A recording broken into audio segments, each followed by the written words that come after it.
Buenos días. Saludo a toda la Cámara de Comercio, Jorge, que también está por DEFI. Un placer estar con ustedes. Muy buenos días, ¿cómo están? Víctor Delgado. Buenos días. Podemos comenzar, director. Muy buenos días. Es para nosotros un gran honor darles la bienvenida a los miembros participantes de la Cámara de Comercio, Industrias y Agricultura de Panamá a este webinar que abordará el alcance de la Ley 254, la cual introduce adecuaciones a la legislación en materia de transparencia fiscal internacional y de prevención de blanqueo de capitales, el financiamiento del terrorismo y el financiamiento de la proliferación de armas de destrucción masiva. En el día de hoy nos acompaña el licenciado Jorge Luis Castillero, de la Dirección de Estrategia Financiera y Fiscal Internacional del Ministerio de Economía y Finanzas, quien nos hará la presentación. También contamos con la participación del licenciado Víctor Delgado Moreno, superintendente de sujetos no financieros, así como también contamos con la participación de Giancarlo Vázquez, subintendente de sujetos no financieros, la licenciada de Petrocelli y el licenciado Acevedo, también de la Superintendencia de Sujetos No Financieros, quienes contestarán las consultas que ustedes tengan a bien realizar. Esperamos que la presente actividad sea de gran interés y beneficio para todos. De tener preguntas, por favor, utilizar la sección de preguntas y respuestas y las mismas serán respondidas al final de la presentación. Muchas gracias y esperamos que este evento sea de su completo agrado.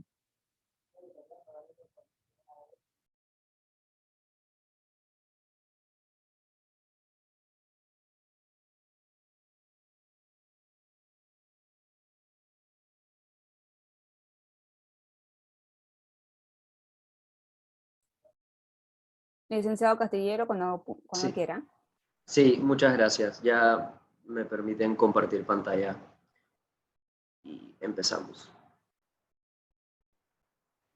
Solo verificando que todos tengan buena visibilidad de la presentación. ¿Me confirman, por favor? Sí, perfecto. Bueno, buenos días a todos. Para nosotros es un gran placer poder estar aquí con ustedes, hablando de un tema tan sensitivo como lo es la Ley 254, recientemente sancionada el 11 de noviembre del 2021. Esta ley es de impacto positivo para el cumplimiento no solamente de los sujetos obligados, en este caso creo que muchos de ustedes entran aquí particularmente por su función como agentes residentes, que es parte importante para la Ley 23, 129 y Ley 52, sino también para el cumplimiento internacional del país, para mejorar aquello que en el pasado se ha identificado como deficiencias, no solamente del marco normativo, sino del marco operativo, y que evidentemente se han tomado acciones muy puntuales para poder abordar y que nos permitan cumplir. Sí, mi intención principal es poder ir a lo largo de las modificaciones de la norma, y claro está, tratar de transmitirle la interpretación operativa que les dará cada una de las autoridades a las cuales le corresponde la aplicabilidad de cada una de las normas. Aquí contamos con la presencia de la superintendencia, pues que ellos particularmente para el tema de agentes residentes tienen como sujetos obligados y a ellos le corresponde la aplicabilidad de la normativa Ley 23 y también Ley 129 para el tema del registro de beneficiario final, y pues también abordaremos los temas de la Ley 52 que yo creo que de mi parte podré tratar de ampliarles en cuanto a la interpretación. Sí, es importante dejarles muy en claro que actualmente se trabaja en la reglamentación de cada una de estas leyes por separado, a pesar de que la Ley 254 es una ley como tal, hace modificaciones sustanciales a distintas leyes que actualmente algunas ya tienen un reglamento, un decreto ejecutivo que las reglamenta, por lo cual la acción prudente es que se den las modificaciones a aquellos reglamentos, y para los que no tienen, particularmente la Ley 129, se crea un nuevo decreto ejecutivo que reglamente la norma. Por lo cual, sí pasaremos a explicar ciertas interpretaciones de la normativa, pero sí me gustaría dejarle en claro de parte del Ministerio de Economía y Finanzas y seguramente también de parte de la Superintendencia de Sujetos No Financieros, que cualquier interpretación que se le pueda dar a la norma quedará oficialmente esclarecida a través de los reglamentos, los decretos ejecutivos reglamentarios. Así que sin más podemos pasar a la presentación. Yo creo que es importante ir a través de un hilo conductor que nos permite entender por qué fue importante realizar cambios normativos a nuestro marco regulatorio de transparencia fiscal y prevención de lavado de activos. Nosotros creemos que esto es sumamente importante dentro de todos nuestros webinars y capacitaciones, porque parte de nuestra estrategia es sensibilizar a los sectores para que comprendan que todas las acciones que se están llevando a cabo es en beneficio del país y con la mejor intención de que no cumpla un gobierno en particular, sino que cumpla nuestro país para efectos de los estándares internacionales. Por lo cual, creo que vamos a pasar muy rápido por esta parte, que es la situación en la que se encuentra el país actualmente, que comprendan lo importante que es que se cumpla por parte de los sujetos. Actualmente nos encontramos en la lista gris de Gafi. Esta lista gris engloba principios o estándares internacionales aplicables al régimen de prevención y sanción de lavado de activos, financiamiento del terrorismo y financiamiento de la proliferación de armas de destrucción masiva.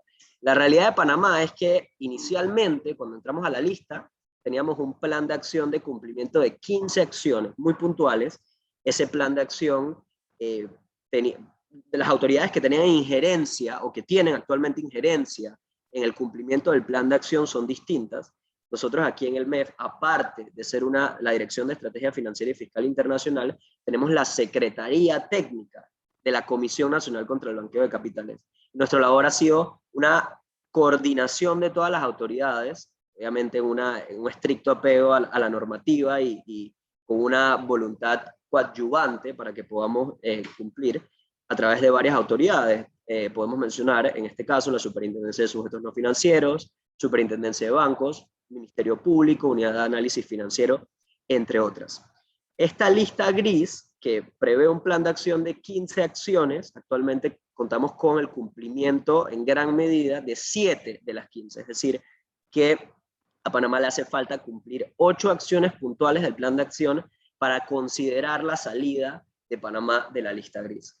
Parte importante de la salida de la lista gris es la adecuación del marco normativo, particularmente para las leyes 23, la ley 129 y la ley 124, que da facultades a la Superintendencia de Sujetos No Financieros. Por otro lado, existen 2 listas en las cuales Panamá se encuentra. Uno es la lista de la Unión Europea de países no cooperadores en materia fiscal. La razón por la cual Panamá fue incluido dentro de esta lista es por deficiencias a los términos de intercambio de información a requerimiento, que esto es actualmente evaluado por el Foro Global de la OCDE. Es decir, el Foro Global de la OCDE hizo una evaluación de Panamá, particularmente en el intercambio de información a requerimiento, y esa evaluación, que tuvo como resultado la calificación de parcialmente cumplidor, influyó en la decisión de la Unión Europea para que incluyera a Panamá en la lista de países no cooperadores como un benchmark principal.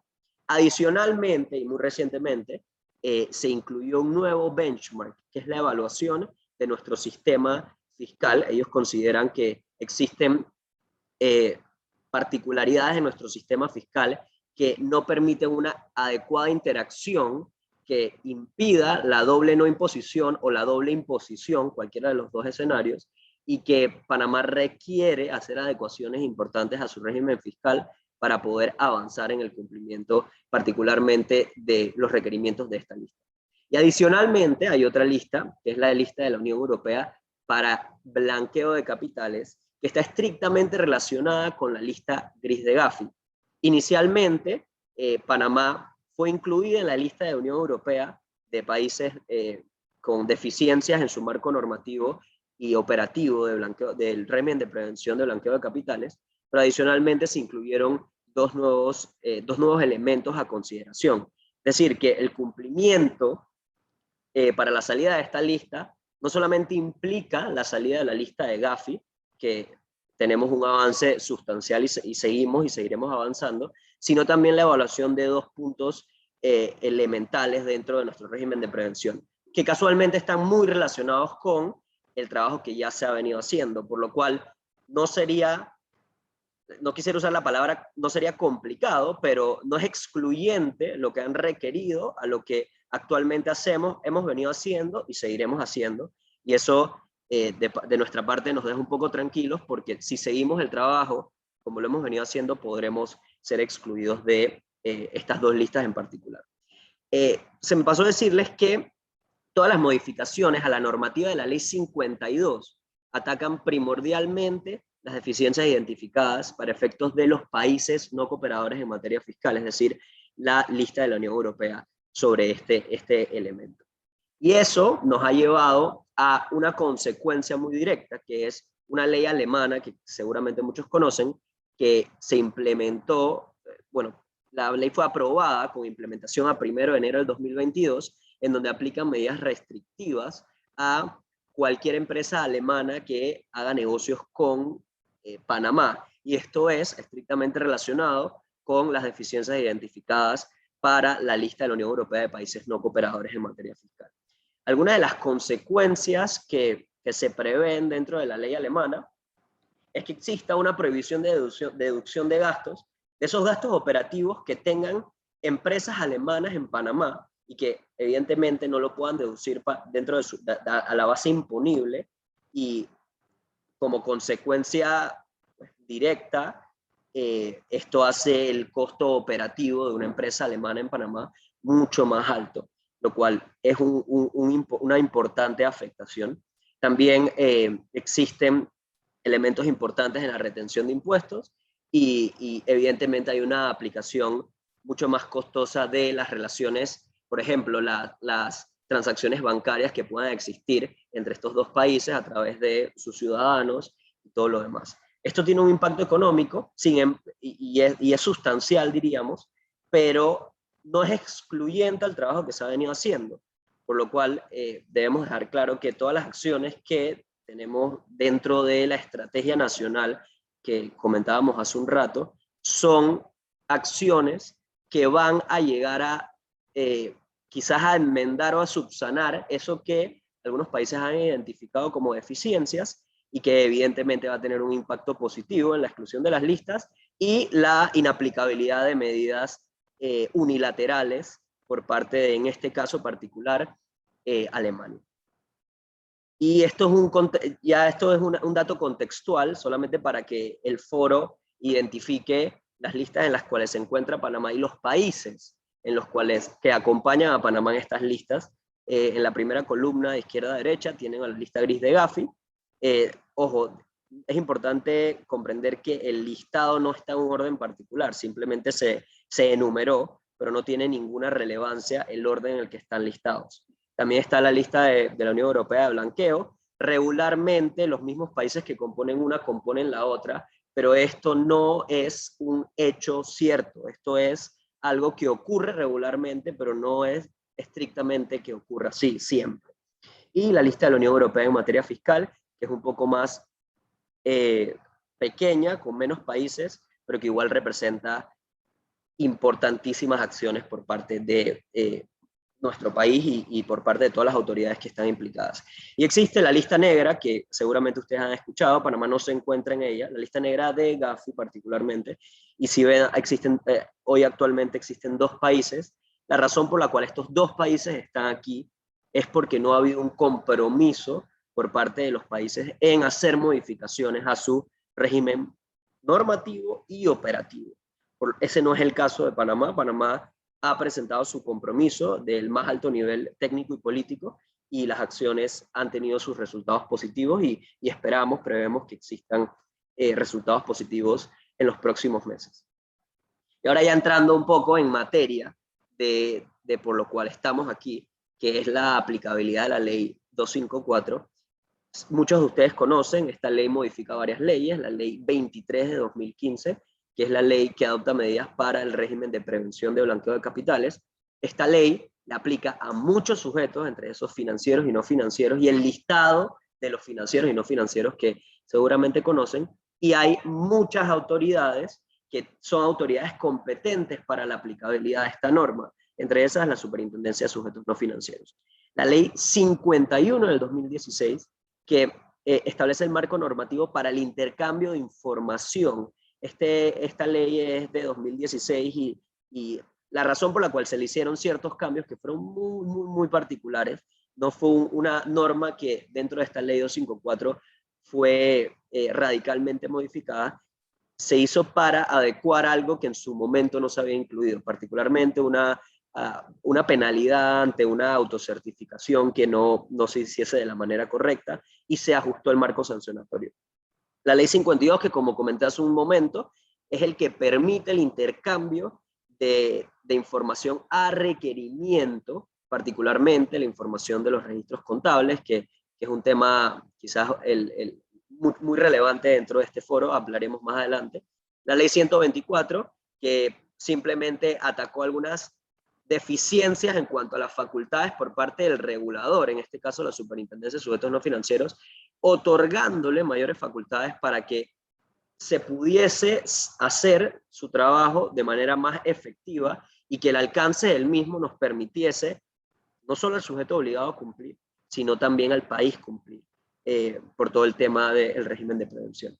Y la ley 129, que seguramente muchos conocen, que es el que introduce o permite la creación de un sistema único de registro de beneficiario final, y como les comenté, hoy por hoy se encuentra en proceso de reglamentación y que esperamos muy pronto tengamos un reglamento que nos esclarezca las reglas de cómo introducir esta información y todo el manejo del sistema, y que obviamente nos permita tener ese acceso directo a la información de beneficiario final. El Código Fiscal también fue modificado en su artículo 318 y en su artículo 756. En el 318, particularmente para incluir una sanción nueva que permita al registro público realizar esa suspensión de derechos corporativos ante incumplimiento de parte de los sujetos obligados, de sus personas jurídicas, en cuanto a estas leyes, y también el artículo 756, que introduce un régimen sancionatorio, diría yo, que sustancial, lo cual debiese ser así para efectos del incumplimiento de la entrega de información del reporte país por país, muy particularmente para empresas multinacionales. Y se deroga la ley 2 del 2011. La razón por la cual se deroga esta ley es por la interacción que esta ley pudiese tener con las demás leyes. La ley 23 de 2015, la ley 129 de 2020, ya establecen un régimen de prevención mucho más robusto y con reglas un poco más claras y con reglas que nos permiten cumplir ante estándares internacionales. Sin embargo, la ley 2 y la interacción con estas leyes crean conflictos de interpretación y, consecuentemente, conflictos de cumplimiento. Y eso, la derogación de esta ley ha permitido tener un panorama más claro. Particularmente la ley 23 de 2015, que seguramente en su momento tendrán preguntas sobre ello y esperamos poder esclarecerlo lo más posible. Creo que no podemos alejarnos de entender el espíritu de la norma para poder entender la interpretación de la norma. La ley 23 de 2015 lo único que busca es que todo sujeto que tenga una vinculación con un servicio particular, dependiendo de ser financiero o financiero, tenga la capacidad de poder prevenir que la relación comercial que tiene ese sujeto con su otro sujeto, con su cliente en este caso, no permita o prevenga, mejor dicho, que el cliente esté utilizando ese servicio para un ilícito, particularmente el lavado de activos, financiamiento del terrorismo y financiamiento de la proliferación de armas de destrucción masiva. Por lo cual, llevar a que el sujeto obligado pueda no controlar, pero pueda prevenir, requiere un montón de acciones previas, durante y posteriores a la relación comercial, que permite, por ejemplo, la identificación del beneficiario final, la identificación de las actividades a las que se dedica, la identificación de un perfil transaccional que te permite identificar como sujeto obligado, hey, al inicio de la relación comercial yo tenía esta información y a medida que se va desarrollando el ejercicio de ese cliente a través de cuentas bancarias, a través de una persona jurídica, se está utilizando para ilícitos. Por lo cual, a mí como sujeto obligado lo que me corresponde es poder prevenirlo y ante un eventual incumplimiento por parte de mi cliente, poder reportarlo y efectivamente la autoridad poder sancionarlo. Esta ley es aplicable y autoridades competentes como la Superintendencia de Bancos, Mercado de Valores, Superintendencia de Seguros e IPACOP, particularmente a sujetos financieros y a sujetos no financieros, que es un listado bastante largo que compone la Ley 124 del 2020, la Superintendencia de Sujetos No Financieros. Es importante mencionarles que la reglamentación existente para la Ley 23 es el Decreto Ejecutivo 363, que es un decreto ejecutivo que va a requerir ser modificado, no solamente porque se hizo una modificación a la norma que esté regulado, sino porque debemos adecuar el decreto para efectos de que el decreto sea funcional a las aspiraciones que como país tenemos en cuanto a la prevención del blanqueo de capitales. Esta modificación a la ley ataca particularmente 3 cosas, 4 en realidad, pero en cuanto a obligaciones 3, que cada sujeto obligado tenga la capacidad de hacer evaluaciones de riesgo de sus clientes, y esto pareciese ser una obligación nueva, porque lo que se hizo fue que se introdujo el artículo 26 y se subrogó el 26 al 26A, pero el 26A ya existía, y para efectos del 26A implícitamente se debía hacer una evaluación de riesgo para identificar el riesgo del cliente, para identificar el riesgo del sujeto, y que eso pudiese ser actualizado, la debida diligencia particularmente, pudiese ser actualizado dependiendo del riesgo que representaba. Un sujeto obligado con un cliente que representara riesgo bajo probablemente no requeriría una actualización de datos o de información o de documentación tan exhaustiva o tan periódica como lo requeriría un cliente particularmente con riesgo alto. Por lo cual, esta modificación se hizo para introducir la obligación como tal, como un artículo que permitiese a los sujetos tener total claridad. Sin embargo, implícitamente ya la ley 23 lo incluía.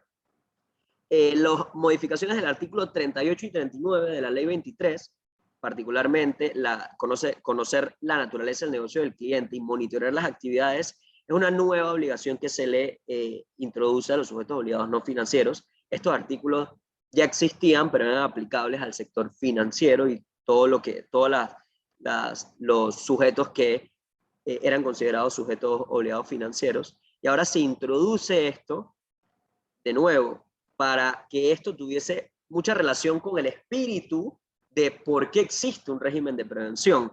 Si yo como sujeto obligado no conozco a qué se dedica mi cliente y no doy monitoreo o seguimiento de que eso que me declaró en algún momento es lo que actualmente, después de, digamos, 5 años, es a lo que se dedica, ¿cómo yo podría prevenir que mi cliente utilice un servicio panameño para lavar activos en cualquier otro país o inclusive dentro de nuestro país? Por lo cual es importantísimo entender que conocer la naturaleza del cliente por parte de quien está vinculado a ese cliente, en este caso un sujeto obligado, es de suma importancia para dar ese seguimiento debido. Claro está, evidentemente el monitoreo de actividades, por ejemplo, para un sujeto financiero, quizás es mucho más efectivo o quizás tiene un tracking un poco más amigable para el sujeto, pero eso no excluye la obligación que el sujeto no financiero debe tener para con sus clientes, porque el sujeto no financiero también constituye un rol fundamental dentro del régimen de prevención. Y otra de las modificaciones que se hace es ajustar el régimen sancionatorio.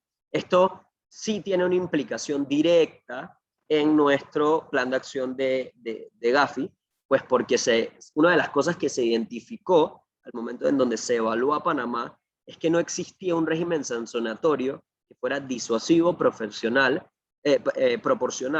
y que este régimen sancionatorio fuera aplicado a los sujetos que pues, no incumplían en su labor de prevenir el lavado de activos. Evidentemente, y creo que una de las cosas que más ha preocupado a los sectores antes de aprobar la ley, inclusive ahora, es que exista el concepto de que la norma prevé un umbral sumamente alto y que existe una posibilidad de que impongan una sanción por $5 millones. Evidentemente, todas estas sanciones, al momento de imponerlas, son objeto de un estudio por parte de la autoridad competente y mejor aún, o más importante aún, ese estudio se basa en criterios de imposición de sanciones, por lo cual mal podría una autoridad desconocer esos criterios, desconocer la aplicabilidad de esos criterios e imponer una multa desproporcional que al final del día no nos permita cumplir como país, porque poner una multa excesiva no hace que sea disuasivo, simplemente no permite que ese sujeto obligado tenga la capacidad de poder cumplir con el pago de esta multa. Y al final, lo que nosotros hacemos como país es tener una normativa inaplicable. Y ese no es el caso. El caso es que existen criterios de imposición y existen facultades comprensivas por parte de las autoridades que le van a permitir, ante cada incumplimiento, un estudio particular, imponer la sanción que corresponda. Y otra sanción que existe para ley 23 particularmente es la suspensión de los derechos corporativos por incumplimiento de aquella persona jurídica. Esto es un mecanismo bastante coercivo, lo que permite que cualquier persona que no sujeto obligado, pero cualquier persona jurídica o servicio que no permita que el sujeto obligado cumpla con sus obligaciones, se le saque del juego.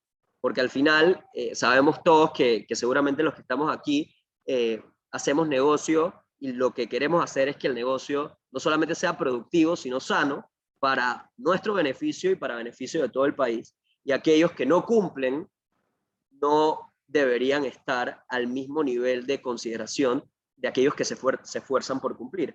Por lo cual, esta modificación tiene la principal intención de sacar a aquellos que no están cumpliendo con sus obligaciones como sujetos obligados y no como sujetos obligados, pero a través de los servicios que prestan. La Ley 51, como les mencioné, es el marco normativo que permite el intercambio de información fiscal. Esta ley aplica a fuentes públicas, fuentes privadas, instituciones financieras y comprende todo el marco normativo de FATCA, CRS, que permite que las instituciones financieras puedan cumplir, en este caso particular, con el Ministerio de Economía y Finanzas, designado a través de su Dirección General de Ingresos, que es la que actualmente tiene dentro de su estructura el Departamento de Intercambio de Información, ya sea automático, a requerimiento o espontáneo. Las modificaciones a la Ley 51 son muy puntuales. Se introduce una nueva sanción por proporcionar información falsa en la autocertificación que realiza ese cliente para con el sujeto obligado financiero, una multa de 5.000 a 50.000 balboas, evidentemente tomando en consideración todos los criterios de imposición, y se introduce una nueva multa para el incumplimiento de la entrega de información por parte de fuentes privadas de 5.000 a 100.000. La ley 52, que creo que es la que tomaremos más tiempo de explicar, es una ley que permite el intercambio de información a requerimiento, información fiscal, particularmente registros contables, exclusivamente de aquellas personas que tengan operaciones fuera del territorio nacional o aquellas personas que sean exclusivamente tenedoras de activos. Es importante que tengamos eso en claro porque el scope de la ley solo aplica a quien tenga exclusivamente actividades fuera, es decir, que su objeto de renta no tenga nada que ver con un negocio o una operación dentro del territorio, o aquella que sea tenedora de activos, independientemente de dónde se encuentren esos activos, pero sea una persona jurídica panameña. La razón por la cual esta ley existe y cuál es el espíritu que les quiero transmitir para el momento de su interpretación, al momento de cumplir con la autoridad competente, en este caso la Dirección General de Ingresos, es entender que toda persona jurídica que se constituyó en Panamá y que entra dentro del ámbito de aplicación de la norma, pudiese estar llevando a cabo actividades, ya sea porque es exclusivamente tenedora de activos o es una que es totalmente operativa fuera del territorio, y que esas actividades pudiesen tener una implicación, ya sea en contra de la transparencia fiscal internacional o inclusive en contra de los preceptos del régimen de prevención del lavado de activos. La razón por la cual es importante intercambiar los registros contables no es por quizás necesidad de la Dirección General de Ingresos, sino porque existe una presunción de alguna investigación fuera del territorio, y eso evidentemente es algo que está ocurriendo y se escapa de nuestras manos, pero que está vinculada con algo que es panameño, que es una persona jurídica panameña. Nosotros como autoridad y el sujeto como sujeto vinculado a esa persona jurídica que es panameña, debe tener la capacidad de acceder a esos registros contables en el momento debido, como lo establece la norma, y de existir un requerimiento por parte de la autoridad, entregar la información correspondiente.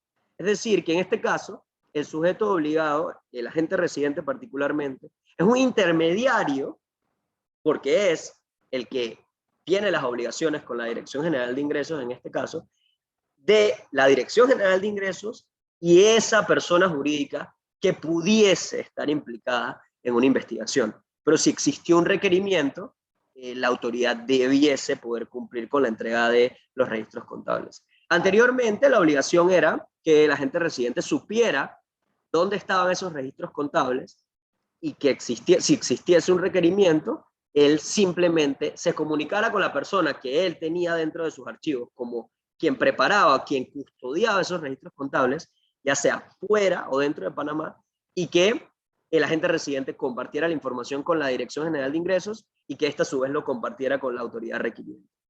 El problema estaba en que existía cierto nivel de incumplimiento que no nos permitía cumplir con las obligaciones que Panamá hoy por hoy se ha obligado a través de los diferentes instrumentos multilaterales que ha firmado desde el momento en donde Panamá, a través de una estrategia nacional, decidió cumplir con todos los preceptos de la transparencia fiscal. Por lo cual, lo que buscamos hacer con esta modificación es que el agente residente anualmente tenga dentro de sus oficinas ese registro contable para un eventual requerimiento por parte de la autoridad. Y pudiese ser que no exista un requerimiento a esa agente residente, pero también pudiese ser que existan varios requerimientos a esa agente residente. Y esto lo que permite es que la agente residente siempre pueda cumplir en función de que su cliente siempre pueda cumplir. Pero como sabemos que pudiese ocurrir que la agente residente tiene toda la voluntad de cumplir, pero la persona jurídica no cumple con su obligación al momento de que la agente residente lo requiera, existe un artículo 3 nuevo que le permite a la agente residente de manera anualizada poder informarle a la Dirección General de Ingresos. De esta persona jurídica, de este listado, yo tengo los registros contables dentro de mi oficina porque pudiese tenerlo. De esto, en el numeral 2, no los tengo en mis oficinas, pero sí tengo la copia. Es decir, que si mañana existe un requerimiento de X país, yo te lo voy a poder entregar de una vez, porque lo tengo en mis oficinas. Pero de estos tres, en este tercer listado, en esta tercera columna, aquí está el listado de las personas jurídicas que no entregaron los registros contables al momento en donde yo los requerí. Esto, uno, permite relevar de toda responsabilidad a la agente residente, porque la agente residente lo que está es coadyuvando con la Dirección General de Ingresos y con el país de decir, hey, yo lo pedí, mi obligación era pedirlo, a mí no me lo entregaron, entonces haz lo que tengas que hacer con esta información, pero date cuenta que mi intención era cumplir. Y evidentemente lo que permite es que la autoridad sepa quiénes son aquellas personas jurídicas que entran dentro del ámbito de la aplicación de la ley y que hoy por hoy no están cumpliendo con la normativa de la ley 52. Y evidentemente esto estuvo acompañado de una modificación al régimen sancionatorio. Anteriormente las sanciones por incumplimiento para la persona jurídica y para la agente residente eran muy bajas y ahora se reestructuró de una manera de que, evidentemente, ante un estudio de un incumplimiento, tomando en consideración los criterios de imposición de sanciones, se sancione dependiendo de lo que ha representado ese incumplimiento para la autoridad y para el país.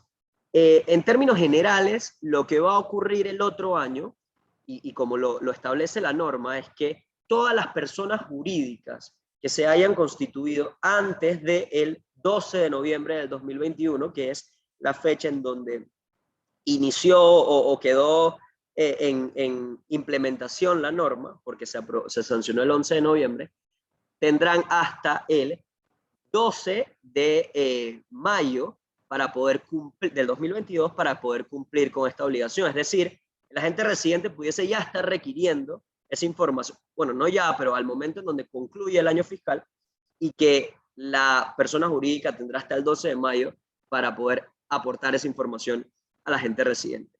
Y a su vez el agente residente tendrá 30 días posteriores a el 12 de mayo del 2022 para cumplir con la primera declaración. Esto paralelamente con lo que pudiese estar ocurriendo para aquellas personas jurídicas que se constituyeron posterior a la fecha de vigencia de la norma, porque pudiese existir una persona jurídica que el 13 de noviembre del 2021 quedó constituida y que casualmente entra dentro del scope o del ámbito de aplicación de la ley y que casualmente tiene operaciones fuera del territorio y que va a tener que registrarlo a través de registros contables por el periodo que haya tenido operaciones. Estos tendrán que cumplir con los plazos que establece la norma actualmente, el artículo 1 y el artículo 3 para los agentes residentes, que es en abril y también el 15 de julio para el agente residente. Y otra cosa sumamente importante es que pudiese existir un cambio de condición por parte de una persona jurídica que entre dentro del ámbito de aplicación de la ley.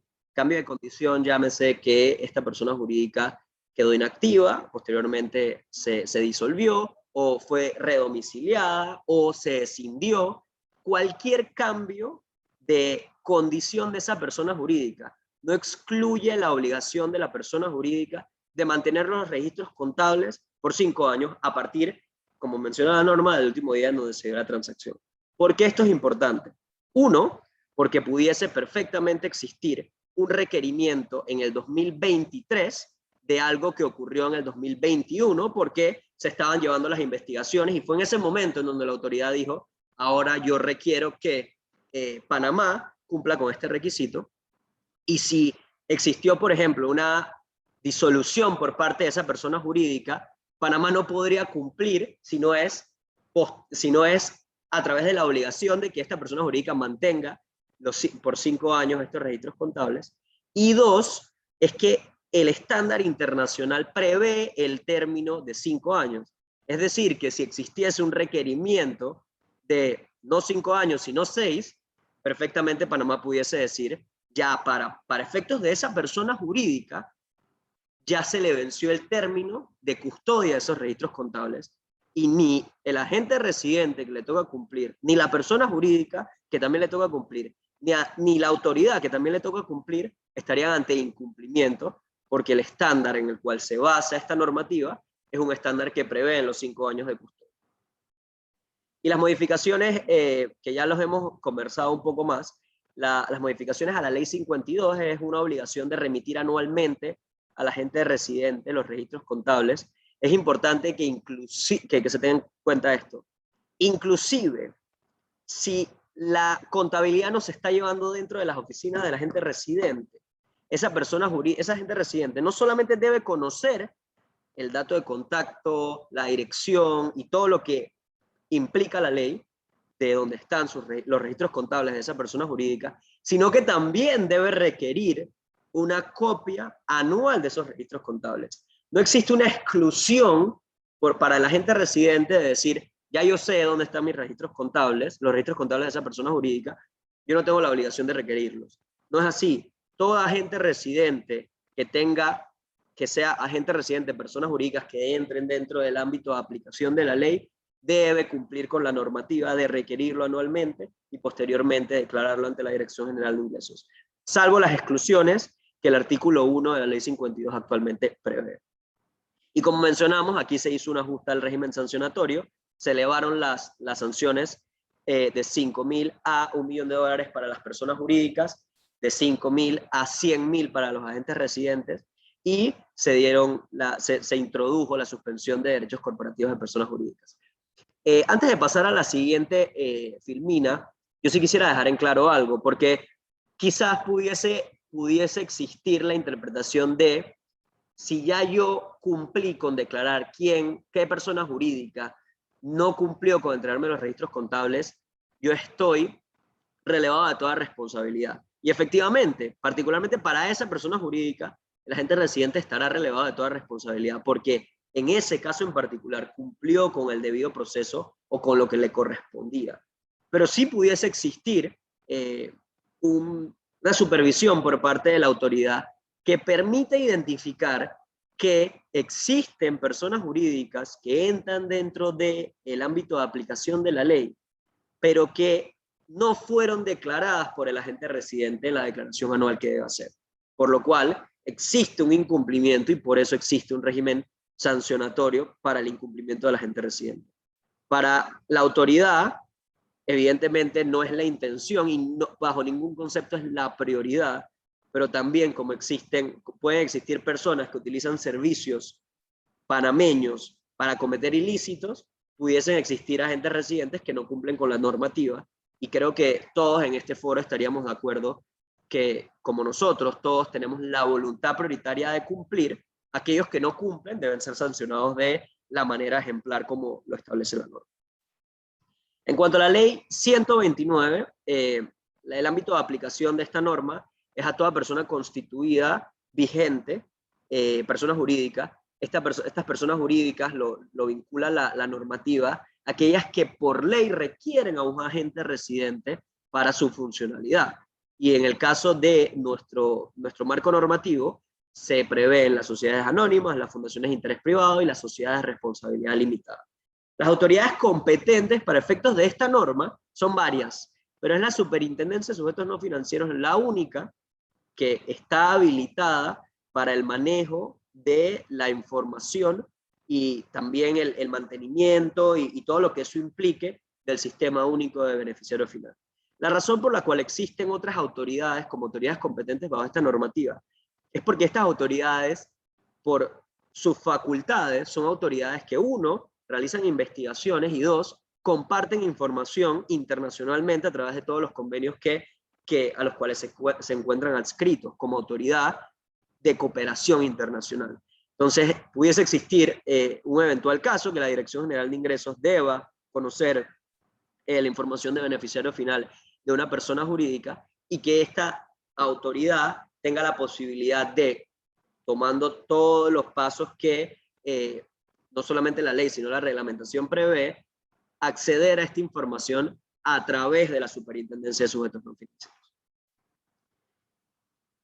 Y las modificaciones que se hicieron particularmente a esta ley fueron más que todo ajustar los plazos de registro, de actualización de información, de si existía un cambio, ya sea del agente residente o del beneficiario final, el agente residente tuviese un plazo que nos permitiese cumplir, porque pudiese existir un cambio de beneficiario final, por ejemplo, y que ese cambio de beneficiario final no se hiciese en el tiempo correspondiente que nos permitiese cumplir con el estándar internacional. Entonces, Panamá estaría en incumplimiento porque la información no se registró de la manera más expedita posible y también ese sujeto obligado no financiero en este caso estaría en incumplimiento porque no cumplió con lo que la ley le obliga a cumplir. Entonces, lo que hicimos acá fue, antes de la entrada en vigencia o la entrada en la operatividad de un sistema de beneficiario final, ajustar el marco normativo que ya existía para que fuese aún más efectivo y que nos permitiese cumplir y eventualmente poder compartir esta información con quien, bajo todas las justificaciones que requiere la ley, requiera de esta información. También se ajustó el marco sancionatorio de la norma para aumentar el régimen de sanciones aquellos agentes residentes que no cumplan con su obligación de incluir la información de beneficiario final o de actualizar la información de beneficiario final, o inclusive actualizar su propia información como agente residente que ya no es el agente residente de aquella persona jurídica, o el agente residente que ahora es el nuevo agente residente de esa persona jurídica. Y también la suspensión de derechos corporativos. Ya hemos cubierto las modificaciones de toda la normativa. Creo que he tratado de tocar puntos de implementación y de alcance. Vuelvo y repito, esto será oficial una vez estén publicados los decretos ejecutivos reglamentarios. Para nosotros es muy importante que el sujeto tenga esta información lo antes posible. Por esto es que todas las autoridades implicadas están trabajando lo más efectivo y expedito posible para que podamos cumplir con proveerle una reglamentación, particularmente para aquellas normas que tienen un plazo perentorio de cumplimiento por parte de la agente residente. Llámese Ley 129, llámese Ley 52. Y que las reglas de aplicabilidad de esta normativa queden lo más claras posibles para que exista un efectivo cumplimiento por parte del sujeto y para que exista un efectivo cumplimiento por parte de la autoridad. Así que les agradezco a todos por su atención. Este tema es de suma importancia para todos y quedamos muy a la orden para poder leer sus preguntas, poder responderlas y esclarecer cualquier duda que pueda surgir. Para la etapa de preguntas y respuestas me estará acompañando la superintendencia, el superintendente y la licenciada Enielka Petrocelli para poder atender aquellas preguntas que vinculen a la operatividad de esta institución. Así que muchísimas gracias, espero que haya sido de gran aporte para ustedes y sus funciones.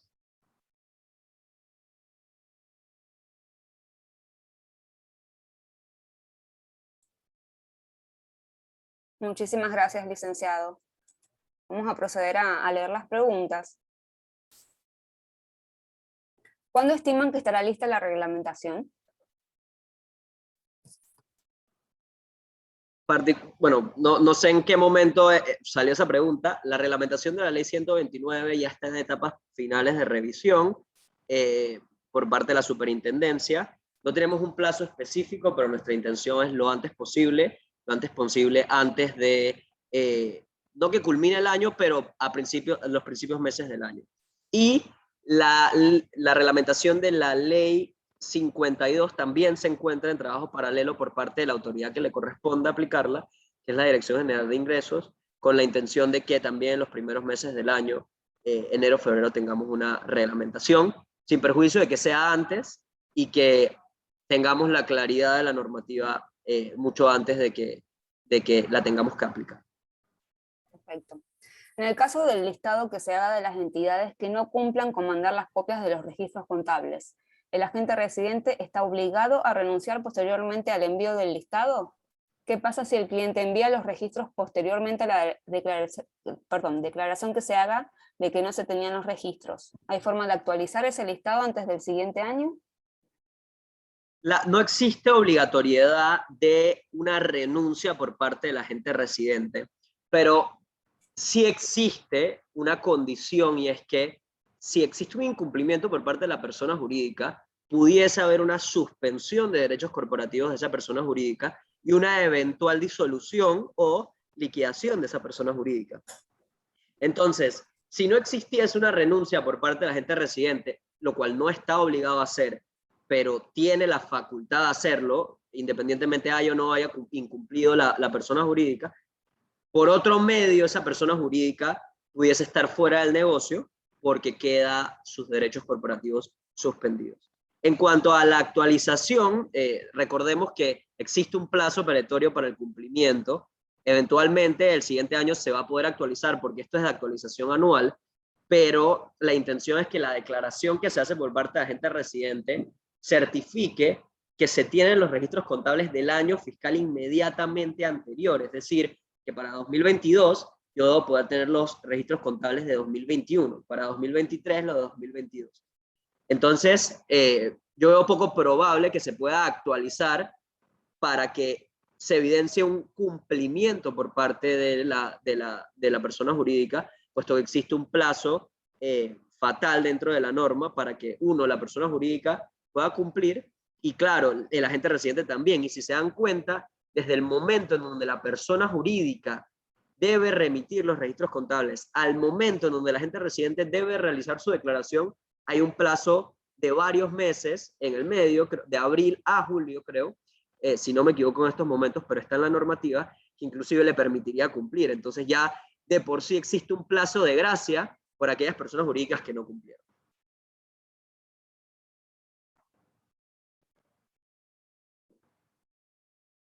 Ya podemos pasar a la siguiente. Sí. ¿Qué mecanismo o constancia podría tener una persona jurídica que entregó sus registros contables para comprobar que su agente residente efectivamente envió la declaración jurada? ¿Puede la persona jurídica pedirle a su agente residente una copia de la declaración jurada luego de haber sido enviada? Sí, o sea, la vinculación que tenga el agente residente con su persona jurídica para efectos de probar un servicio que el agente residente le está brindando es exclusivamente una relación privada entre su agente residente y su cliente. Yo vería desde la parte práctica, quizás no también remitir una declaración que incluye información de otras personas jurídicas, porque al final si me lo está pidiendo un cliente en particular, esa declaración va a contener información de varios otros clientes. Pero si eso es lo que considera necesario el agente residente para cumplir con su obligación, que es privada, vuelvo y repito, entre su cliente y él, bien, pero la autoridad no reglamentará ni tampoco creará obligaciones para que el agente residente cumpla con su persona jurídica de decirle yo cumplí con lo que tú me enviaste. Así que eso va a quedar exclusivamente a criterio del obligado. Perfecto. Las sociedades colectivas no están obligadas a tener un agente residente. ¿Cómo éstas cumplirán con este requerimiento? Entiendo que la pregunta debe ser relacionada con Ley 129, me parece. O sea, lo que pasa es que las preguntas fueron llegando, entonces probablemente estaban vinculadas con el tema que se estaba hablando. Pero creería que es a través de Ley 129, la pregunta es relacionada con Ley 129 porque hablábamos de que la normativa solo prevé aquellas que están vinculadas con agente residente. Así que en este caso yo le pasaría la palabra a la superintendencia.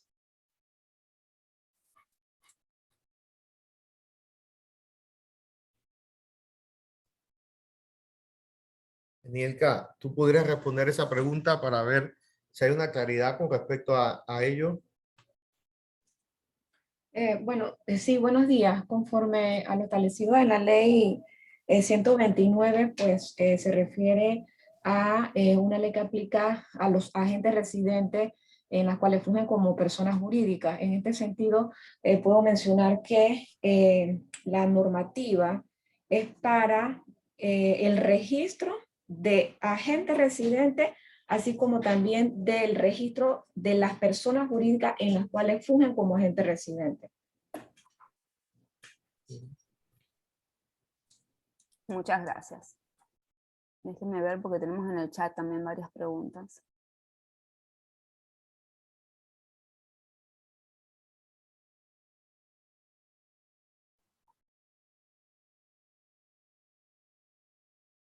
Ok, yo creo que hay una pregunta importante. Bueno, sí espero que me las hagas, Luciano, para no perder el orden. Ok. Vamos a terminar con las de la sección de preguntas y respuestas y Claro. continuamos con el chat. ¿Cuál sería la justificación por parte del Estado para efectuar del requerimiento de entrega de registros contables a personas jurídicas que estén listadas en una bolsa de valores local?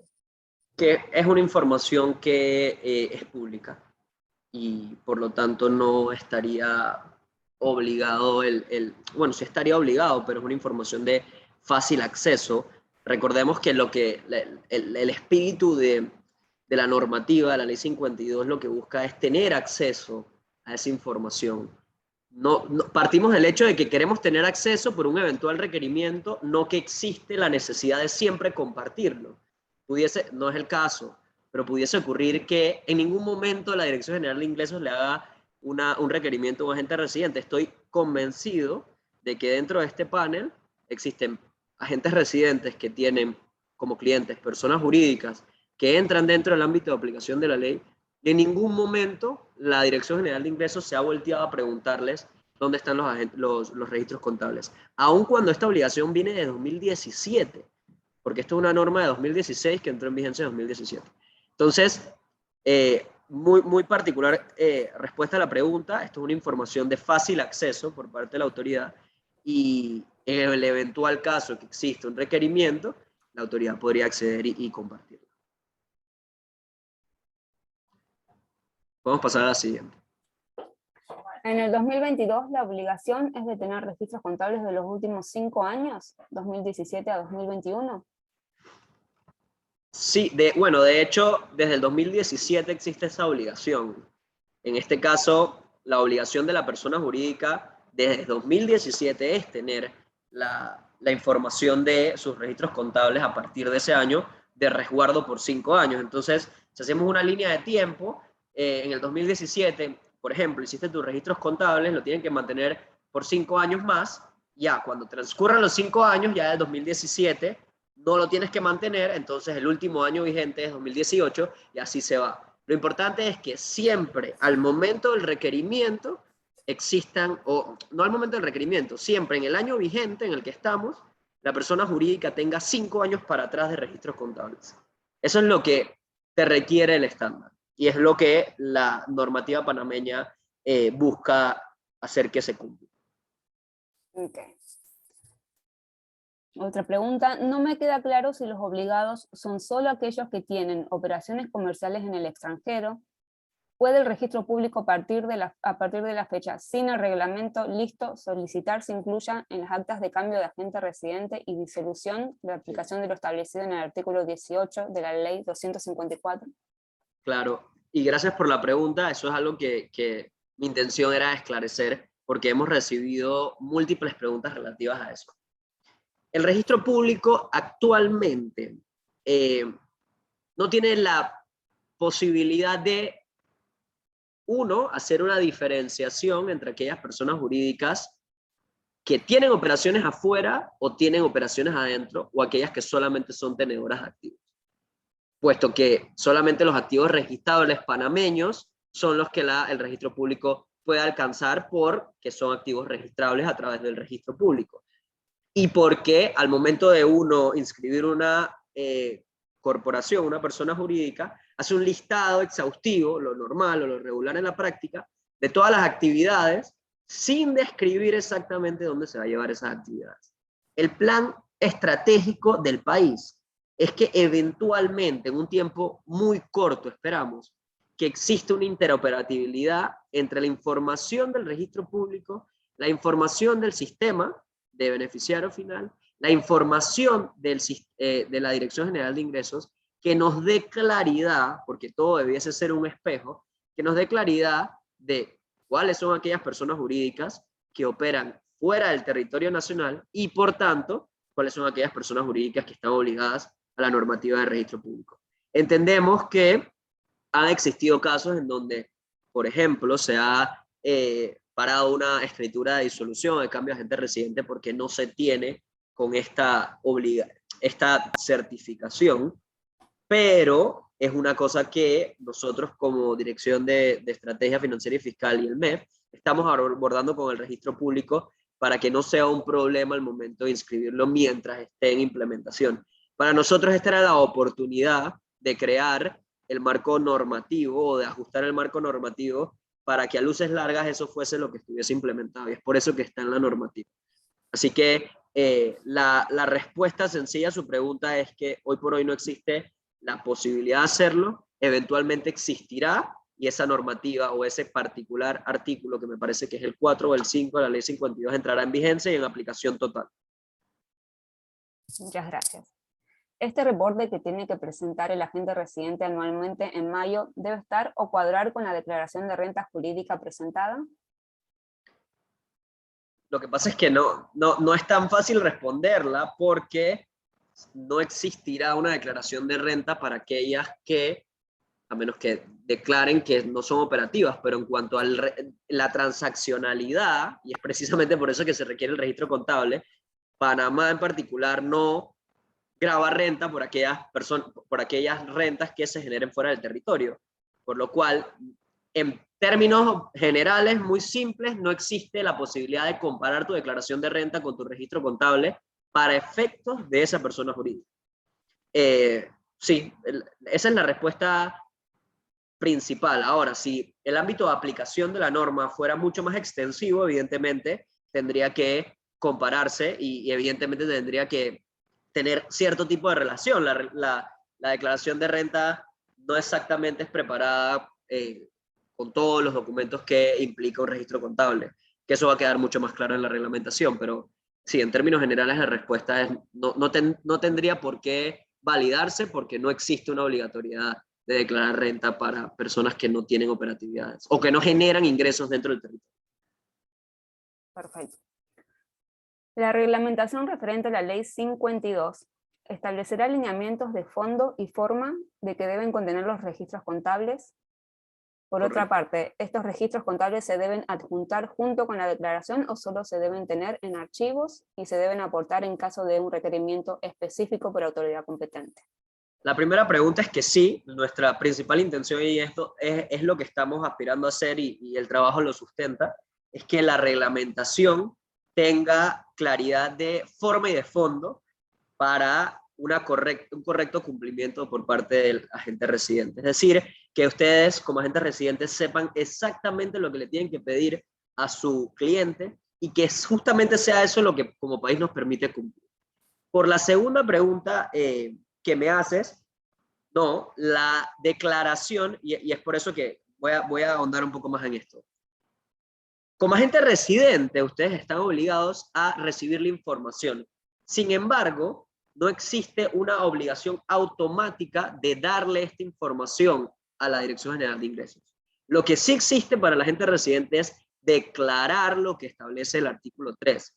Solamente si existe un requerimiento por parte de la autoridad es que el agente residente deberá compartir el registro contable o los registros contables con la autoridad. Pero hasta el momento en donde no exista un requerimiento por parte de la autoridad, el agente residente se convierte en un custodio de esta información y al momento del eventual caso de que lo requieran, tener la facilidad casi que inmediata de poder compartir. Así que no es necesario adjuntarlo con la declaración que haga el agente residente. Okay. ¿Las empresas jurídicas con menos de 5 o 3 años de operación aplican para esta nueva norma? Sí. Ojo, si la empresa entra dentro del ámbito de aplicación, es decir, que tiene operaciones fuera del territorio, son tenedoras de activos, aplica. Evidentemente, si una empresa empezó a operar el año pasado y le hacen un requerimiento de hace 2 años, bueno, de hecho lo veo improbable, porque como vida jurídica no existía antes, pero esa persona va a tener que resguardar a medida que pase el tiempo los registros contables hasta que excedan los 5 años de operatividad para que ese año sexto anterior ya no sea necesario resguardarlo. Pero sí, en la parte práctica lo veo improbable porque por no existir la persona jurídica, en teoría, y creería que en la práctica, salvo un caso muy especial y rarísimo, no debiese tener operaciones antes. Entonces, bajo ningún concepto pudiese existir un requerimiento de una persona jurídica que empezó operaciones en 2021 del 2017, por ejemplo. Okay. ¿Cómo los sujetos obligados no financieros podrán realizar el monitoreo? Si los clientes no poseen tanto movimiento como un banco, además de no contar herramientas para ellas que son muy costosas. Además, para las zonas francas es más difícil porque también tendrían que monitorear a los proveedores. Bueno, acá le paso la palabra al equipo de la superintendencia. Entiendo que esta es una pregunta relacionada a Ley 23.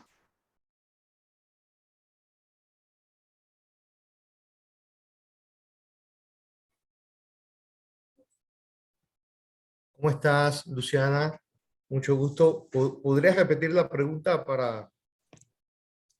Sí, claro, igual lo puede leer en la sección de Q&A de abajo. Dice, ¿cómo los sujetos obligados no financieros podrán realizar el monitoreo? Si los clientes no poseen tanto movimiento como un banco, además de no contar con las herramientas que para ellos son muy costosas, Y en el caso de las zonas francas es más difícil porque también tendrán que monitorear a los proveedores. Sí, efectivamente, mira, yo agradezco la oportunidad de la Cámara de Comercio, igualmente la disposición de todo el equipo y de la presentación de Jorge Luis, excelente, e igualmente los participantes, primeramente. Con respecto a la pregunta, debemos anunciar efectivamente que es un elemento incorporado en el marco legal, ¿verdad? Y es un tema que está pendiente primeramente de reglamentación. Pero si nosotros tuviésemos que anticipar una serie de criterios con respecto a ello, siempre considerando que estamos en un proceso de revisión y de reglamentación, entenderíamos que nosotros primero deberíamos hacer como superintendencia una distinción entre los distintos actores. Es decir, es parte del proceso que debemos realizar, distinguir entre los sujetos obligados no financieros. Tenemos lo de zona franca, bienes raíces, abogados, etcétera, etcétera. Entonces, luego, esa distinción implicaría considerar un enfoque basado en riesgo para la aplicación de lo que sería el monitoreo, que es puntualmente la pregunta que se está realizando. Y efectivamente, en el caso del sector no financiero y entre los distintos actores del sector no financiero, la naturaleza de los clientes y la naturaleza de las transacciones son muy distintas a la del sector financiero. Por eso es un gran reto hacer una revisión y desde la reglamentación, las orientaciones, las guías que nosotros vamos a realizar, habría que precisar muy bien los criterios de monitoreo. Ahora, cuando uno señala y analiza el concepto de monitoreo, que uno podría comprender que es un seguimiento más continuo de los clientes que el sujeto obligado no financiero, en este caso, tiene sobre una perspectiva de riesgo. Estaríamos pensando primeramente que cada sujeto obligado no financiero, dependiendo de cada sector, y ahí la superintendencia dará las guías y las orientaciones correspondientes, tendrá que primero conocer a su cliente, al beneficiario final, categorizar al cliente en base a riesgo, conocer algo de sus actividades, que es parte del marco normativo, de las transacciones que deben de realizar, y desde una política de gestión de riesgo, identificar aquellos clientes que debería darle un tipo de monitoreo sobre la base de riesgo. Un seguimiento más continuo de acuerdo al riesgo de ese cliente. Entonces, voy a dejarlo hasta acá como un marco general para pasarle la palabra al equipo, tanto Enielka como Giancarlo, para que complementen la respuesta. Bueno, aunado a lo que ya ha expuesto el superintendente, esto está en un proceso de reglamentación y va a tener que ajustarse a la realidad de cada uno de los sectores. Es importante destacar, nosotros supervisamos 11 sectores, van a haber sectores donde esto aplique, otros no aplique. Sin embargo, es bueno de que los sujetos obligados vayan considerando aspectos como uno, la comprensión de riesgo, categorización de riesgo de sus clientes, la política también de actualización, entre otros. Esto le va a facilitar cuando ya tengamos esa reglamentación poder hacer una efectiva implementación. Y considerando también si el cliente es habitual o es ocasional, evidentemente, si es un cliente que es ocasional, es muy difícil que el monitoreo aplique para ellos. Así que esa sería como la recomendación que le daría para que se vayan anticipando para cuando la reglamentación esté ya disponible, puedan aplicarlo efectivamente.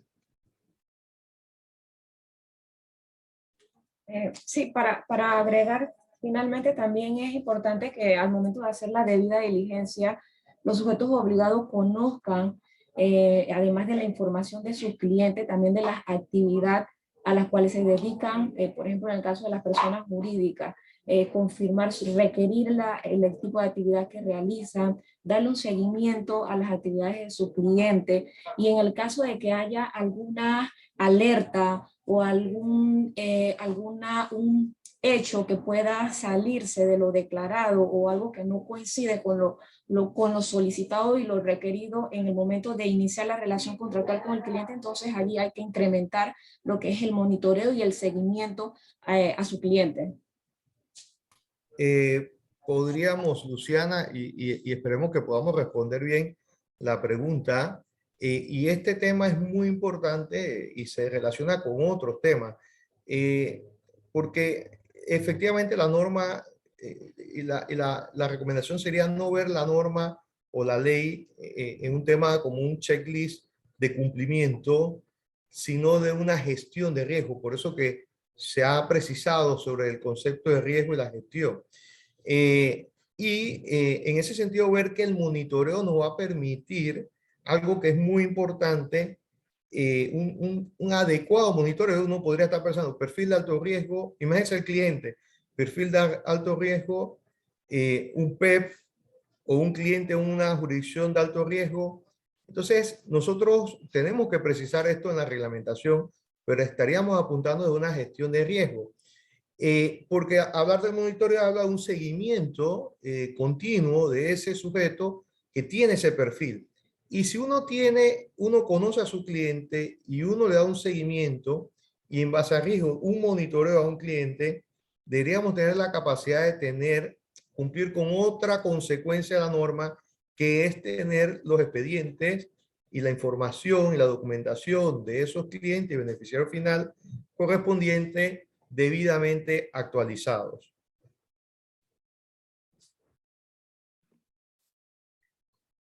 Ok, para respetar el tiempo vamos a dar hasta las 10:30 que estaba programado el webinar para hacer siguientes preguntas. ¿Qué documentos o registros contables se deben pedir a los clientes para las empresas jurídicas, personas jurídicas nuevas que no tienen operaciones? ¿Qué se le pide si no tiene registros aún?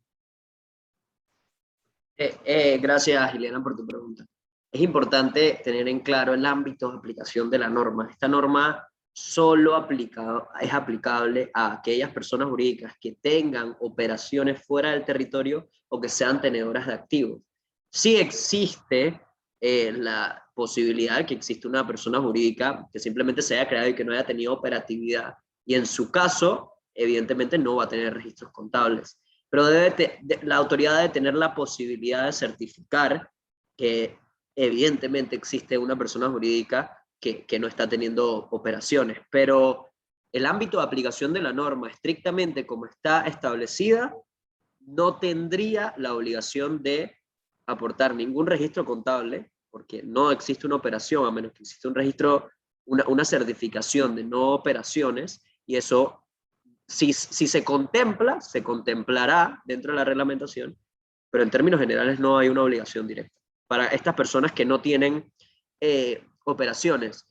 Sí, y me permites ampliar un poco por otro tema que es importante también dejar claro. Algunas preguntas que se han hecho no en este foro, pero fuera en conversaciones personales y al equipo, es ¿qué pasa con aquellas personas jurídicas que están inactivas dentro de, o la condición es que hay una inactividad, una suspensión de derechos corporativos dentro del registro público? Yo creo que aquí hay que ir un poco más a la operatividad o cómo se está manejando esto, que a estrictamente lo que mencionaría la norma. ¿Por qué? Porque personas jurídicas que estén inactivas implícitamente representará que no podrá llevar negocios porque es una persona que no tiene derechos corporativos. Ahora bien, se han dado los casos de que una persona jurídica ante el registro público está inactiva desde 2018, por poner un ejemplo, pero viene un requerimiento de esa persona jurídica que está teniendo operaciones en X país y es de 2019. Entonces la autoridad dirá, ¿cómo es posible que esta persona jurídica, que en términos generales está inactiva, está llevando negocios afuera? Y es precisamente por eso sumamente fundamental que la gente residente tenga la capacidad de poder tener ese vínculo con su cliente o con la persona jurídica que constituyó, porque resulta casi que improbable que eso ocurra, pero ocurre. porque es una persona jurídica que en términos generales no tiene vida, pero sigue operando porque las causales por las cuales hoy por hoy te suspenden los derechos corporativos de acuerdo al 318A son no tener agente residente, no pagar tu tasa única y actualmente no, bueno, ya existía, no cumplir con la normativa o el pago de una multa. Ahora se modificó ese numeral 3. Pero en ningún momento esa suspensión de derechos corporativos, esa inactividad en condición del registro público, está estrictamente vinculada con tu operatividad que puedas llevar. Entonces, no debería ocurrir, pero perfectamente ocurre, y la prueba es que existen requerimientos en donde aquella persona jurídica que no tiene vida para operar, opera y requieren registros contables de esa persona jurídica. Entonces, claro, cuando la autoridad se voltea a la gente residente dice, esta persona jurídica desde 2018 está inactiva, no puede tener registros contables, pero la autoridad tiene una factura, que peor aún, tiene una factura con el nombre de la persona jurídica y con la dirección de la gente residente, en donde tiene operatividad y operatividad de grandes montos. Entonces, teóricamente no debiese ocurrir, pero en la práctica ocurre y ocurre más de lo que debiese. Por lo cual, la inactividad o la suspensión de derechos corporativos, a pesar de que es una condición registral, no implica o no está estrictamente vinculado con la operatividad que esta persona jurídica pueda tener fuera de territorio. Gracias. Dos preguntas voy a juntarlas de la misma persona. Dicen, los registros contables que se deben pedir para el 12 de mayo de 2022 ¿son de los últimos 5 años o solo del periodo fiscal 2021? También la misma persona señala, ¿los registros contables deben estar refrendados por un contador idóneo? A las dos preguntas hay una respuesta, una más puntual, la otra sí la referiría a la reglamentación, eso se evaluará, pero evidentemente la existencia de un registro contable necesita un respaldo, pero eso quedará mucho más claro en la reglamentación. Para efectos de la primera pregunta, evidentemente la obligación es del último año anterior a la declaración, es decir, que aquellas que se declaren en el 2022 estarán estrictamente relacionados con la operatividad de la persona jurídica en 2021. Pero recuerden que eso es sin perjuicio de que esa persona jurídica desde 2017, si fue operativa y entró dentro del ámbito de aplicación de la norma, haya llevado sus registros contables.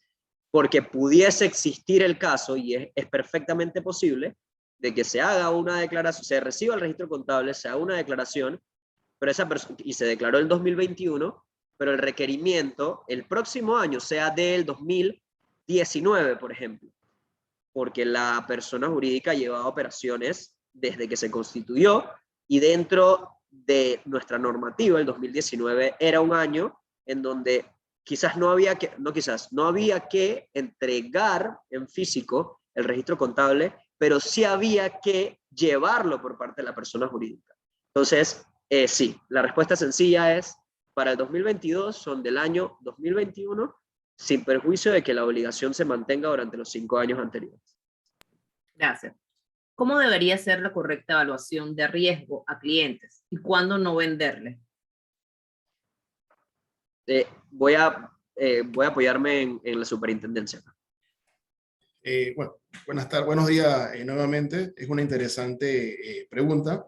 Quisiera iniciar indicando de que esta es una decisión que es autónoma de cada sujeto obligado, a quién venderle, cómo venderle, cuánto venderle. No obstante, es de suma relevancia tomar en consideración que se debe tener una comprensión adecuada de los riesgos. ¿A qué nos lleva esto? Primero, hacer una evaluación interna de los riesgos para efecto de saber qué tanta exposición de riesgo inherente tenemos, tomando en consideración los factores de riesgo, productos y servicios.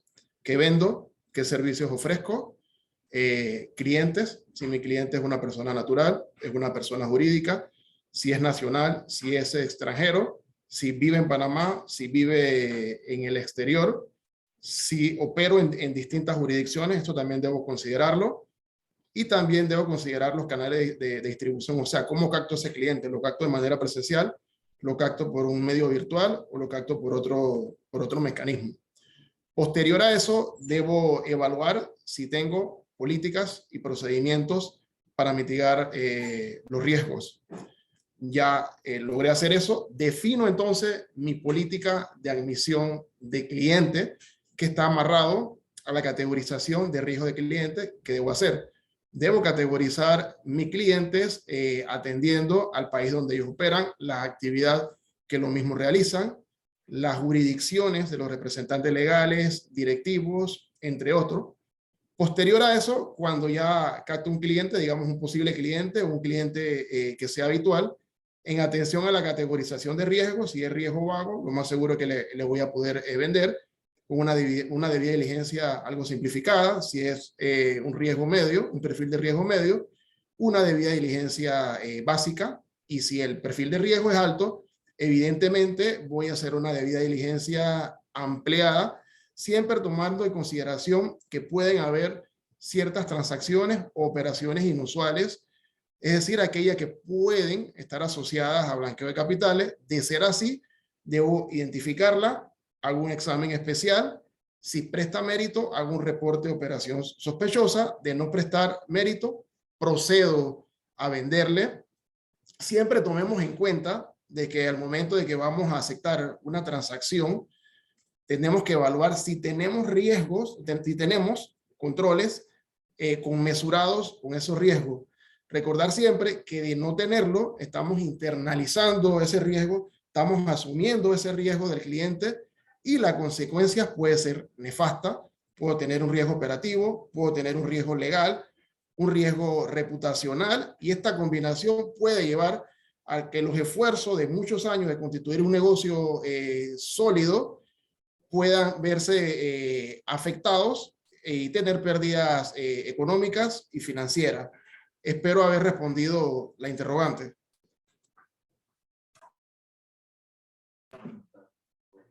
Una consulta. En enero entran en vigencia los reglamentos alemanes. Pregunta, ¿qué se está haciendo para cumplir a la fecha de vigencia? ¿Qué impacto tiene y representa a las empresas panameñas de no cumplir a la fecha establecida? Gracias por la pregunta. Claro, el tema está en que la decisión de Alemania como país o jurisdicción soberana va en función de la inclusión de Panamá en una de las listas de países no cooperadores en materia fiscal. Es decir, que en términos muy generales, el cumplimiento de nosotros como autoridad o como país para salir de esa lista tiene incidencia positiva en la no vigencia de esta ley alemana. Actualmente, ¿qué se está haciendo para salir de esta lista? Una de las cosas más importantes era tener un marco normativo adecuado, que es para el intercambio de información de requerimiento de información fiscal. Es el caso de la ley 52. Es decir, que Panamá podrá, en su debido cumplimiento por parte de los sujetos y de la autoridad, poder demostrar que hoy por hoy sí existe una posibilidad de compartir de manera eficaz y eficiente información fiscal. Y el segundo punto, que es el segundo benchmark de la Unión Europea, se están haciendo las consultas necesarias para entender exactamente qué requiere la Unión Europea que Panamá verifique o revise de su régimen, y en función de eso tener plena claridad y tomar una decisión al respecto. El impacto que tiene para las empresas alemanas en Panamá solo se medirá dependiendo de qué tanta incidencia tengan estas empresas, que entendemos nosotros es bastante grande, particularmente en un sector, y es por eso que se ha dado plena prioridad a la identificación de las acciones que se deben realizar para poder salir de la lista de países no cooperadores en materia fiscal, y que eso incida positivamente en la ley alemana. Pero al final es una decisión unilateral por parte de Alemania, y aparte de todo el trabajo técnico, existe un trabajo político, un trabajo entre embajadas, un trabajo a través de diplomáticos que va a tratar de hacer algún avance para que las implicaciones de esta norma no tengan incidencia negativa o tan negativa para nuestro país, pero eso está estrictamente vinculado con el trabajo técnico que se está haciendo, que se estuvo haciendo y que se seguirá haciendo. Y Leana, si me permites, yo creo que hay una pregunta muy interesante que leí. Parece ser que se está interpretando el artículo 1 de la ley 52, particularmente el párrafo 3, desde mi concepción y ante la concepción de la Dirección General de Ingresos, de manera errónea. La razón por la cual se cambió esta norma y como estaba antes la norma, era que podías no llevar la contabilidad en tus oficinas y que esa contabilidad estuviese fuera de tus oficinas, ya sea dentro o fuera de Panamá, y que tú como agente residente solo supieses dónde estaba, quién lo llevaba, la información de contacto. Es decir, la autoridad te requería a ti como agente residente y tú exactamente podías voltearte a quien lo llevaba para requerírselo. Y se modificó la normativa para que eso no fuese la regla, sino una obligación adicional. Y el párrafo 3 del artículo 1, y me permito leerlo, dice: las personas jurídicas estarán obligadas a proporcionar anualmente al agente residente al 30 de abril los registros contables o la copia de los registros contables relativos al periodo fiscal que haya culminado el 31 de diciembre del año anterior. Es decir, es la obligación madre principal que a todos les aplica dentro del ámbito de aplicación de la ley. En los casos, y que no se entienda en los casos como excluyente, sino adicional, en los casos en que los registros contables y documentación de respaldo sean mantenidos en cualquier otro lugar distinto a las oficinas del agente residente dentro o fuera de la República de Panamá, las personas jurídicas estarán obligadas a informar anualmente por escrito al agente residente la información de contacto. Esta obligación es adicional y no es excluyente de la principal. Obviamente al momento de leer la norma se pudiese interpretar como excluyente, pero en ningún momento dice solo en los casos, y la interpretación que le damos por parte del Ministerio de Economía y Finanzas y a través de quien aplica la norma, que es la Dirección General de Ingresos, es que es una obligación adicional para aquellos casos en particular. Voy a hacer una última pregunta que sí la he escuchado bastante en la Cámara de Comercio. Es importante para todos. Este webinar va a ser subido a la página web de miembros de la Cámara, al portal de la Cámara, para que ustedes puedan acceder a él. Debe estar listo ya el día de mañana.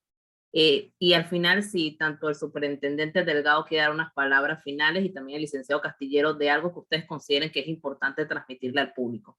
La última pregunta: ¿a qué se refieren con registros contables? Creo que es un punto importante que aclarar. Como está redactada la normativa, para aquellas personas jurídicas operativas, el diario El Mayor, si se recuerdan, esta redacción venía del decreto ejecutivo que reglamentaba la anterior ley 52, que hoy por hoy la reglamenta, pero que se está modificando. Ahora bien, operativamente, para beneficio no solamente de la gente residente, sino de quien tiene que cumplir, la persona jurídica y el país, en la reglamentación esto va a quedar sumamente claro, inclusive con la posibilidad de que exista la simple necesidad de compartir los estados financieros, que es al final el paso último de la contabilidad de una empresa.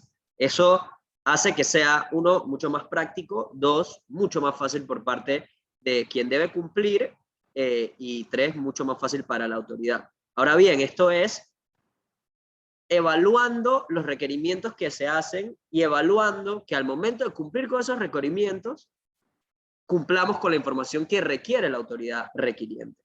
Así que eso va a quedar claro en la reglamentación. Me parece que había otra pregunta, ahora se me pasó. ¿Cuál era? Disculpa, Ileana. Era eso, licenciado Castillero. Era sobre la agente residente, sobre cuál era el tema de los registros contables, porque es una pregunta que se disculpa, ya, es que yo pensé en decir otra cosa. Para las tenedoras de activos, la regla cambia, porque quien es tenedora de activos no tiene una transaccionalidad en particular, simplemente es dueña de un bien inmueble en X jurisdicción. Ese bien inmueble tiene un valor, ese bien inmueble pudiese generar ingresos por, ya sea se está rentando o lo que fuese, y ese bien inmueble pudiese también tener una vinculación de un pasivo, ya sea porque el bien inmueble cuando se adquirió a través de una hipoteca o lo que fuese.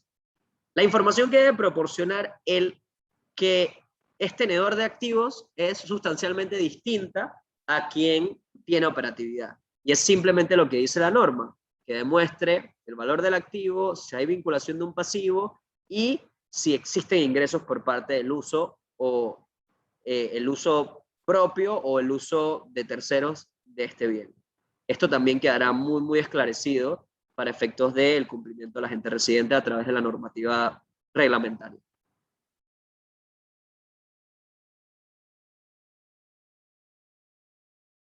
Licenciado Castillero y licenciado Delgado, le agradecemos que nos den este espacio, que nos hayan brindado. No sé si quieran dar alguno de ustedes o los dos algunas palabras finales. Licenciado Superintendente, ¿Cómo estás, Jorge? adelante. Oye, muchas gracias, Jorge, por tu presentación y excelente periodo de respuestas y preguntas. Igualmente, gracias a los participantes, Iliana, y al equipo Luciana, el equipo de la Cámara. De parte de la Superintendencia también agradecemos la invitación. Sé que Jorge expuso sobre la ley 254.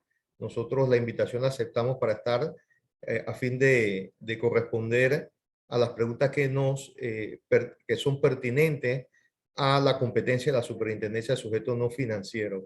Igualmente, aprovechamos el espacio para decir que estamos a la disposición de la Cámara de Comercio y sus miembros a fin de poder tener otra actividad con sus miembros para puntualizar en aquellas acciones relacionadas con las leyes que contempla la modificación o la ley 254 en los temas concernientes a la Superintendencia de Sujetos No Financieros, la ley 23, la ley 124, la ley 129 y lo que corresponda en cuanto a la materia que es de nuestra competencia y facultades.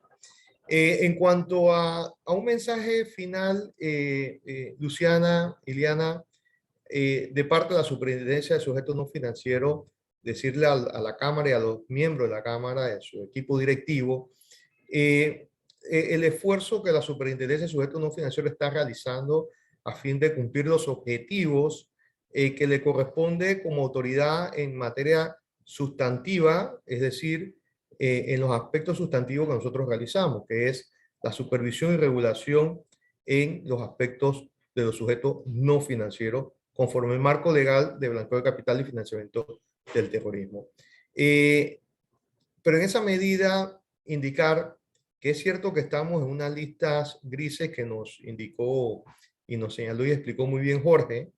Esas listas grises pues, son el resultado de evaluaciones sobre contextos históricos, para decirlo así, cercanos o inmediatos, de una evaluación del país, y es del país, en la cual se mide no solo si existe o no un marco normativo, sino la efectividad de ese marco normativo. Y es una evaluación del país.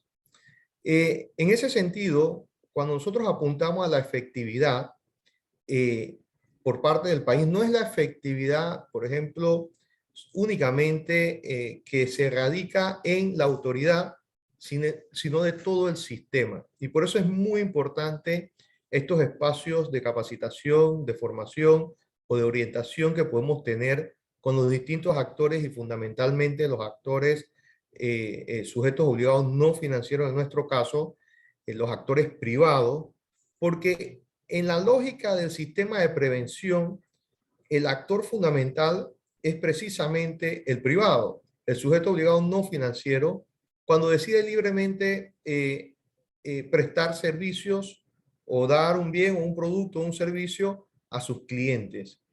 El sistema está establecido para que efectivamente los sujetos obligados no financieros identifiquen el riesgo de blanqueo capital en aquellos productos y servicios que ofrece. Entonces, debemos lograr que el sistema tenga esa efectividad desde los primeros actores. Y obviamente, por parte de la superintendencia, la efectividad nuestra, hacer el monitoreo, la evaluación, la supervisión, la regulación, la orientación, los análisis de riesgo, lo que podemos proveer a este sector de sujetos obligados no financieros y tener la capacidad de poder tener los sustentos y las evidencias de que efectivamente el país, en el caso nuestro, en el sector nuestro, se está logrando una madurez en cuanto a la implementación de un sistema preventivo de blanqueo de capital.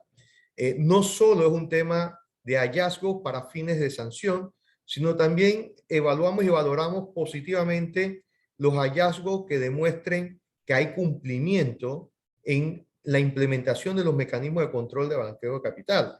Y eso dice mucho del sistema, dice mucho del país y dice mucho del compromiso y la alianza que debe existir en esta materia, especialmente entre el sector privado y las autoridades, fundamentalmente en función de poder presentar ante la comunidad internacional y los organismos que tienen que ver en esta materia la efectividad del sistema panameño en materia de prevención de blanqueo de capital. Y yo quiero dejar ese mensaje hasta este punto, porque es muy importante estos espacios, es muy importante cómo comprenden los sujetos obligados no financieros la lógica de este marco jurídico, la importancia de una gestión de riesgo que parte de sus propios intereses para beneficio de sus propios intereses. Obviamente también hay que proteger el interés del sector y el sector particular. Cuando digo particular, por ejemplo, del sector de abogados, del sector de bienes raíces, del sector de zona franca y así sucesivamente con cada uno de los sectores de los sujetos obligados no financieros y obviamente para el bien de la economía panameña y para el bien del sistema financiero panameño. Sí, lo dejaría ahí. Gracias por la invitación, gracias por este espacio y reiteramos la disposición para tener un espacio específico en materia de sujetos obligados no financieros y las leyes que nos conciernen. Muchas gracias, Iliana y Luciana, a la Junta Directiva y a los miembros de la Cámara en esta ocasión. Muchas gracias, superintendente. Gracias a todos. No sé, Jorge, si tienes unas palabras que consideres importantes, un mensaje que dar final. Sí, yo solamente aprovecharía este espacio corto, prometo, para agradecerles por su voluntad y disposición. Yo creo que la efectividad o el mejor manejo de estos temas requiere una vinculación directa entre autoridades y sector público, porque el cumplimiento por parte de las autoridades depende estrictamente del cumplimiento por parte de los sujetos obligados en todas sus funciones, como pueden ver, amplias a través de distintas leyes y para distintos temas. Muestra de que se hayan inscrito tantas personas en este webinar a través de la Cámara de Comercio es que existe una voluntad de cumplimiento, al menos de intentar esclarecer esas dudas que les permitan a ustedes poder cumplir con los requerimientos nuevos que le exige la ley. Y eso para nosotros como autoridades dentro de la dirección del MEF es de suma importancia y se toma muchísimo en consideración para efectivamente poder seguir mejorando y haciendo las cosas bien. Tomo las palabras de una persona que en algún momento también estuvo dentro de estas presentaciones y él mencionaba que Panamá, solo Panamá saca de las listas a Panamá. Esto no es una imposición simplemente porque existe una mala fama o simplemente porque quieren imponerle mayores restricciones o elementos coercitivos a Panamá, y que el cumplimiento va a depender de que ellos quieran o no sacarnos de la lista. El cumplimiento, se los digo con pleno conocimiento de causa y con la principal intención de que todos seamos un equipo, es que entendamos que en la medida de que Panamá, sector público y privado, entendamos, cumplamos, en esa medida y solamente en esa medida podremos tener mejores días en cuanto a estos casos en particular. Una eventual exclusión de las 3 listas en las que las encontramos y efectivamente una consecuencia positiva que va a ser eliminar esos resabios que nos tienen del pasado y poder esclarecer o limpiar la imagen de Panamá para seguir siendo el país que somos, que seguimos siendo y que seguiremos siendo seguramente. Así que les agradezco muchísimo a la Cámara de Comercio, les agradezco a todos los participantes, les agradezco a la superintendencia y dentro de nuestra dirección y del ministerio, y con la venia del ministro, las puertas abiertas para poder esclarecer las dudas dentro de lo que cabe y dentro de lo posible. Esperamos muy pronto poder, a través de documentos legales y oficiales, transmitirle mayor claridad, eso entiéndase por los reglamentos, y que ustedes en la medida de lo posible puedan cumplir y que Panamá también pueda cumplir. Así que gracias. Muchísimas gracias a todos.